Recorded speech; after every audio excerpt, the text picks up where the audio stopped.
Bonjour, donc voici une partie des œuvres de Saint Jean de la Croix. Donc en gros ça explique comment arriver à l'union à Dieu.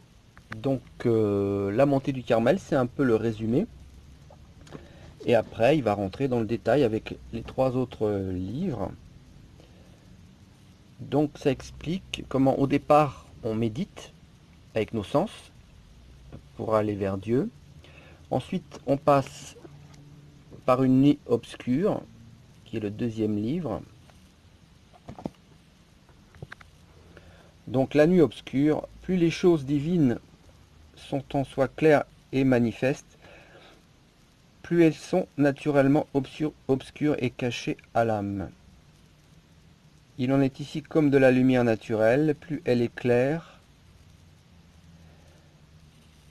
plus elle éblouit et obscurcit la pupille du hibou. Plus on veut fixer le soleil en face, et plus on éblouit la puissance visuelle et on la prive de lumière.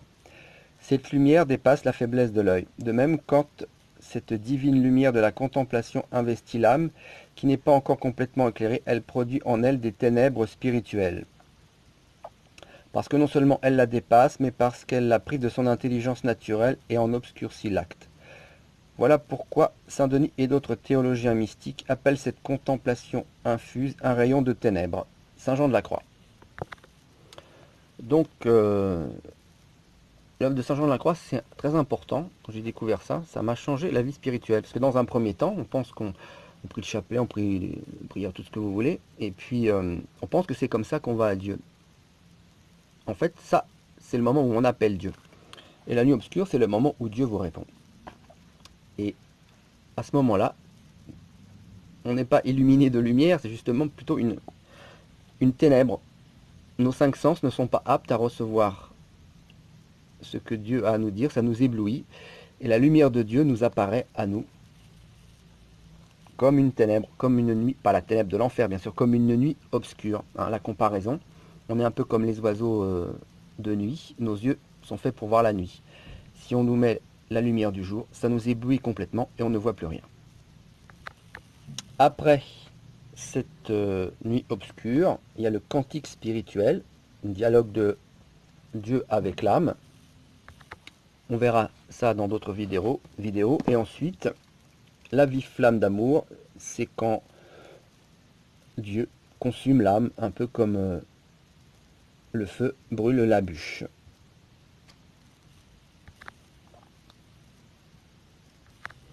Donc au début de la vie spirituelle, on prie par l'imaginaire. Et l'image que j'ai trouvée, c'est un peu quand vous téléphonez à quelqu'un. Vous faites le numéro, vous appelez. Ça, c'est la prière méditative. Et quand Dieu vous répond, il est au bout du fil, à ce moment-là, les choses vont changer. Il faut écouter ce qu'il vous dit. Quand vous êtes au téléphone, une fois que vous avez la personne, vous ne continuez pas de parler. Papa, papa, papa, papa, vous ne lui coupez pas la parole, vous écoutez. Donc dans la vie spirituelle, c'est pareil, il y a deux temps. Il y a un temps premier, où avec nos sens, on appelle Dieu. Et il y a un deuxième temps, où on passe par la nuit obscure, où c'est Dieu qui va nous répondre, et où ça va nous sembler une nuit de ténèbres, par rapport à nos sens, qui sont inaptes à recevoir la lumière de Dieu. Donc on a cinq sens, l'ouïe, l'odorat, le goût, le toucher et la vue. Et ces sens, probablement à cause du péché originel, ils sont inaptes à saisir, à appréhender Dieu. Donc Dieu va les purifier. On peut, je sais pas, au niveau du goût, il peut mettre la ténèbre dans le goût. On mangera les aliments, mais on sera moins, on mettra moins notre joie là-dedans. La vue, c'est pareil. Bon, tout doucement, il va nous détacher de nos sens. Dans le domaine des sentiments, l'homme en a quatre, la joie, l'espérance, la douleur et la crainte. Donc là c'est pareil, Dieu va purifier ces quatre sentiments. Il va faire en sorte qu'on ne mette plus notre joie dans les choses du monde, qu'on ne mette plus notre espérance dans les choses du monde, qu'on n'ait plus peur des douleurs et qu'on n'ait plus de crainte des choses du monde. Il va mettre la joie en Dieu seul, l'espérance en Dieu seul, etc. Confiance, et puis avoir crainte, avoir confiance en Dieu, etc. Saint Jean de la Croix insiste beaucoup sur la joie parce que c'est assez important chez l'humain de mettre sa joie dans les choses. Pardon. Et il faut comprendre que tous ces sentiments humains marchent ensemble. Hein, on n'est pas bon dans une et mauvais dans l'autre. Enfin, euh, c'est- si on met sa joie dans les choses du monde, on va pratiquement tout mettre dans les choses du monde. Et si on met sa joie dans les choses de Dieu, l'espérance, la douleur, la crainte, aussi tout ça va monter dans, dans Dieu. C'est-à-dire, c'est ce qu'on fait dire un petit peu, si un être humain fait une seule chose bonne sur la terre, ça va monter d'un cran toute l'humanité. C'est un peu ça. Et quelqu'un qui fait le mal, vraiment, ça fait descendre l'humanité. C'est un peu pareil pour nos sentiments. Quand on fait monter une seule vertu, si on travaille bien sur une, toutes les autres vont monter avec. Par contre, si on pêche, non, si on ne pratique pas une vertu, toutes vont descendre en même temps aussi. Donc on monte très, très vite en Dieu et on peut chuter très vite et de très haut. Au début, donc quand on est débutant, pour prier, on se sert beaucoup de l'imagination. Vous priez le chapelet, vous faites une prière, bon bah, mon Dieu, ceci, vous imaginez, vous méditez le chapelet, vous imaginez Jésus au temple, c'est l'imagination. On prie de manière sensible, donc c'est très bien pour les débutants, mais ensuite c'est imparfait pour continuer. Dieu va il va dépouiller votre imagination par la foi. Tout sera mis dans la foi, on n'aura plus besoin d'imaginer les choses, la prière deviendra beaucoup plus, je dirais, sans effort. C'est Dieu qui mène la danse, on va dire, c'est Dieu qui mène la danse. On aura moins de crainte des choses du monde, on s'occupera moins de ce qu'on possède, ça fera moins de soucis. Tout doucement comme ça, on va vers l'union à Dieu. Ça ne veut pas dire qu'on ne doit pas s'occuper de ses affaires d'État si on en a, on gère ses choses, mais ça prend pas plus de place que ça doit en prendre. Donc là, je vous résume à peu près le mécanisme du livre. Donc on a trois puissances de l'âme. L'entendement, hein, l'intelligence, l'imagination, on peut mettre ça là-dedans. La mémoire et la volonté. Et ça, c'est pareil pour tout le monde. Donc au début, on va vers Dieu avec ça. Avec notre imaginaire, c'est des choses qu'on comprend, l'entendement, avec notre mémoire, hein, on se rappelle de choses, avec notre volonté. On fait nous-mêmes le mouvement de mettre notre volonté en Dieu. On passe par la nuit obscure, et ce que Dieu fait, c'est qu'il met l'entendement dans la foi, la mémoire dans l'espérance, et la volonté dans la charité. Donc, c'est une connaissance de Dieu plus subtile qui arrive. Au début, on n'arrive pas à la comprendre et à la saisir parce qu'on fonctionne encore avec l'ancien modèle de méditatif et par l'imaginaire. Le problème, c'est de savoir quand on passe de l'un à l'autre, parce qu'il ne faut pas croire qu'on est trop élevé spirituellement, et puis si Dieu nous élève, il ne faut pas rester trop bas. Donc voilà, trois signes qu'on passe de l'imaginaire et du méditatif sensible à quelque chose de plus élevé. En premier, euh, on se sent abattu, on manque de goût pour tout, mais à l'intérieur, on a l'esprit vigoureux, on désire aller vers Dieu. Et tout ce qui est sensible est abattu. En deuxième, on a le sentiment de, si on arrête de prier, de reculer.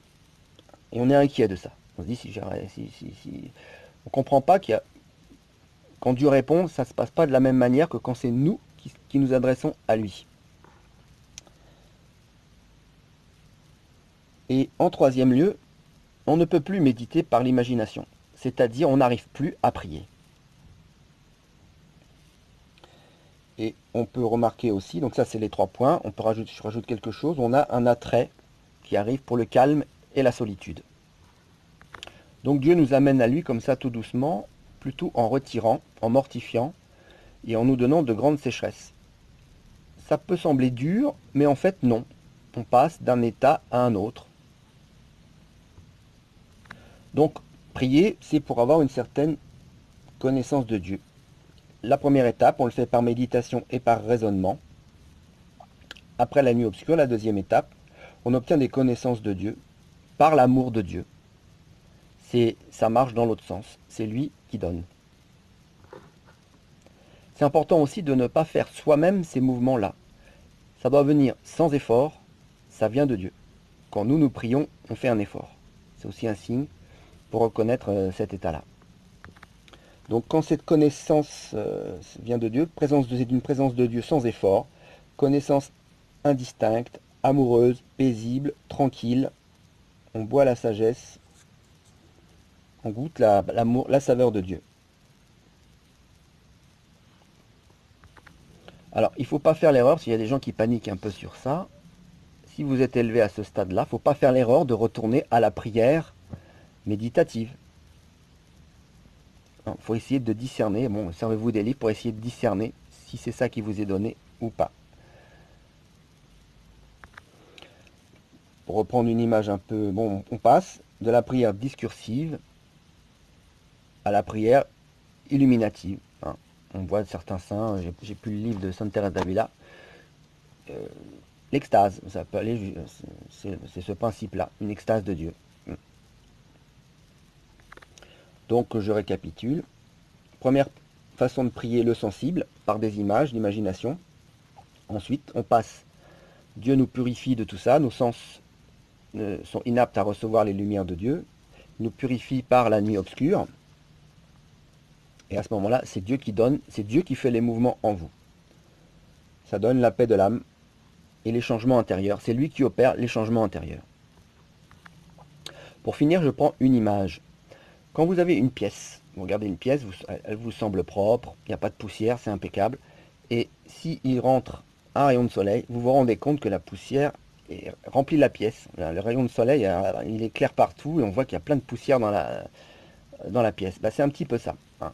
Quand on est dans la première partie des premières prières, on pense qu'on est à peu près parfait, tout ça. Dieu amène son rayon, le rayon de Dieu, la lumière qui descend, et on se rend compte qu'on est, de notre bassesse, qu'on n'est pas aussi propre qu'on le pensait. Et ça illustre aussi l'incapacité de nos sens sensibles à appréhender les choses de Dieu. J'explique, toujours pareil avec le rayon de soleil. Vous avez une pièce, si il y a la lumière de Dieu qui rentre, partout, vous ne voyez pas le rayon de soleil. C'est la lumière pure de Dieu, vous ne voyez pas Dieu. Pourtant, il est là, mais vous ne le voyez pas avec vos yeux, ça remplit toute la pièce. Bon. Par contre, s'il y a des impuretés, les poussières dont je parlais tout à l'heure, les petites poussières ou de la fumée, on va voir le rayon qui descend. Donc on a l'impression qu'on voit Dieu. Mais c'est la lumière de Dieu que l'on voit à ce moment-là, elle est toute pleine de poussière, de scories, de tout ce qui est sale dans la pièce. Donc c'est pas une lumière toute pure. Et c'est ça, quand on essaie de voir Dieu avec nos sens, c'est ça. On voit un rayon de lumière, mais il y a plein de poussière dedans. On essaie d'appréhender Dieu avec nos sens et on n'y arrive pas. Par contre, si il n'y a plus de poussière dans la pièce, la lumière de Dieu elle est partout, mais on ne la voit pas. Ce sont les défauts de nos sens qui nous font voir une lumière de Dieu, mais totalement imparfaite. Donc il faut abandonner nos sens. On ne va pas à Dieu avec nos cinq sens et nos puissances intérieures, non, nos puissances humaines qui sont incapables d'appréhender Dieu. Ça veut dire que plus on pense à appréhender Dieu, toucher Dieu par le sensible, on prie, plus on sent qu'il est là, moins il est là en fait, parce que c'est nos sens qui nous trompent. Et plus Dieu va s'approcher, plus ça va vous sembler une ténèbre, et moins vous le verrez. C'est paradoxal, mais c'est comme ça. Et on a un peu de mal à abandonner les images sensibles de nos sens pour aller à une communication avec Dieu qui est subtile et qui ne passe pas par les sens. Donc quand on croit voir Dieu, quand on croit le saisir, en fait c'est une vision très très très très basse de Dieu, c'est sensible. Et les visions, ce que Dieu donne de plus haut, en fait on ne le voit pas avec nos sens. Donc comme je l'ai dit tout à l'heure, Dieu nous purifie de notre volonté aussi, et ça va très très loin dans la purification. Il va nous purifier de notre joie, du temporel, du naturel, du sensuel, mais ça ne s'arrête pas là. Il va aussi nous purifier, nous apprendre à ne pas mettre notre joie dans les biens moraux, dans les biens spirituels. Hein. La luxure spirituelle, ça existe. Des gens qui vont prier, acheter des chapelets en or ou je sais pas quoi. Bon, on peut l'acheter un chapelet en or, mais il ne faut pas... la prière, c'est pour s'unir à Dieu. Une fois qu'il répond, il faut s'arrêter et écouter ce qu'il a à dire. On ne peut pas toute sa vie appeler Dieu et ne pas écouter sa réponse. Et même le surnaturel. C'est-à-dire, il y a des grands saints. Donc Dieu apprend aussi à se détacher de ça. qui vous donne des dons surnaturels, hein, il faut aussi apprendre à ne pas mettre sa joie là-dedans. Ça vient de lui, mais c'est pas éternel. Un jour vous allez mourir, donc ici-bas, rien n'est l'union à Dieu, aussi haut que soit le don. Voilà, donc, et la dernière étape, et bon, c'est la vive flamme d'amour.